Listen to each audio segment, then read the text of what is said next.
Grimm's Fairy Tales, The Frog Prince by the Brothers Grimm. Long ago there lived a king who had many beautiful daughters, but the youngest was so lovely that the sun himself wondered at her beauty every time that he saw her. Near the king's castle was a large, dark forest. In this forest stood an old lime tree beside a spring. One day the king's youngest daughter came to this tree and sat down in the shade to rest. After a while, she began to toss up her golden ball and catch it as it fell. At last, she failed to catch it. It fell on the ground and rolled into the spring. Splash! It went out of sight. The little princess began to sob and weep. Then a voice called out, "O king's daughter, why are you weeping? Tell me your trouble, and I may help you."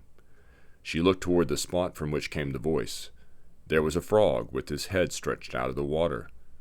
"Was it you, old frog, that spoke?" she asked. "You cannot help me. I am weeping because I have lost my ball, which rolled into the spring." "Then weep no more," said the frog. "I can get it out." "But what will you give me if I bring back your plaything?" "Oh, anything that you like, dear frog," said the princess. "What will you have? My silk dress, my necklace of pearls, or my golden crown? I like my ball best of all." "Dresses and pearls and golden crowns are nothing to me," said the frog. "I wish to be your friend and playfellow. I wish to sit at your table, to eat from your plate, to drink from your cup, and to sleep in your bed. If you will promise me these things, I will bring back your golden ball." "Oh, yes," she said, thinking only of her pretty toy. "I will promise whatever you wish." Down dived the frog. Soon he came up with the golden ball in his mouth. He rolled it on the grass, and the king's daughter picked it up with a cry of joy. Then she ran home as fast as her feet could go. "Wait, wait!" cried the frog. "Wait for me. I cannot hop as fast as you can run." But the king's daughter did not stop to listen to his croak. She went home and forgot all about him. The next day the king and queen and their daughters were sitting together at the table. The little princess was eating from her golden plate and drinking from her golden cup. All at once something came, splish splash, up the marble stairs. Then there was a knock at the door, and a voice cried, "Youngest daughter of the king, open the door and let me in." The little princess went to see who was there. What was her fear and wonder at seeing the frog that had brought back her ball? She shut the door in his face and ran back to the table. "My child, why do you look so frightened?" asked the king. "Did you find a great giant at the door?" "Oh, no, father," she said. "It is no giant, but an ugly old frog." "A frog? And what does he want with you?" asked the king.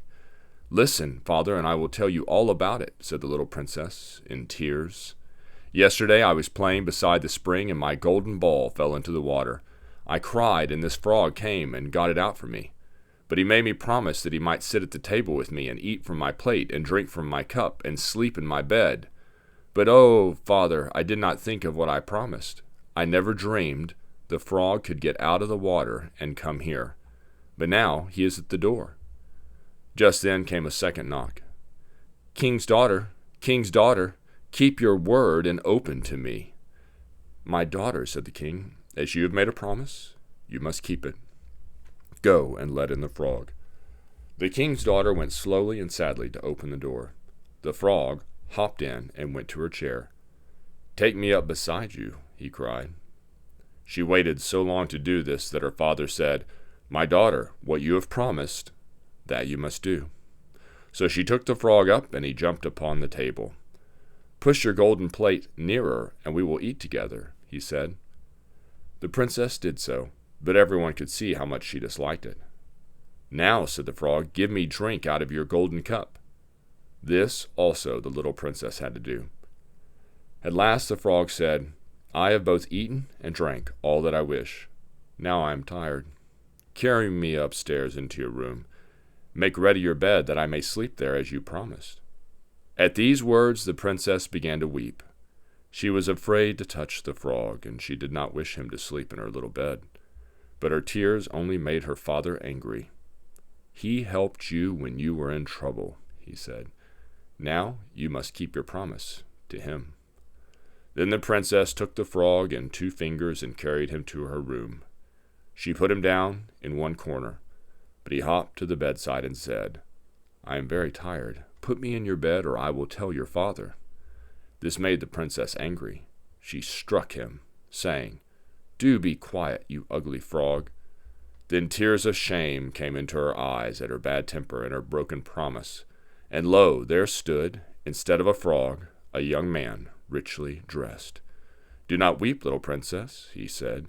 "Yours was a promise hard to keep, but by it you have freed me from a witch's spell. Years ago she changed me from a prince into a frog.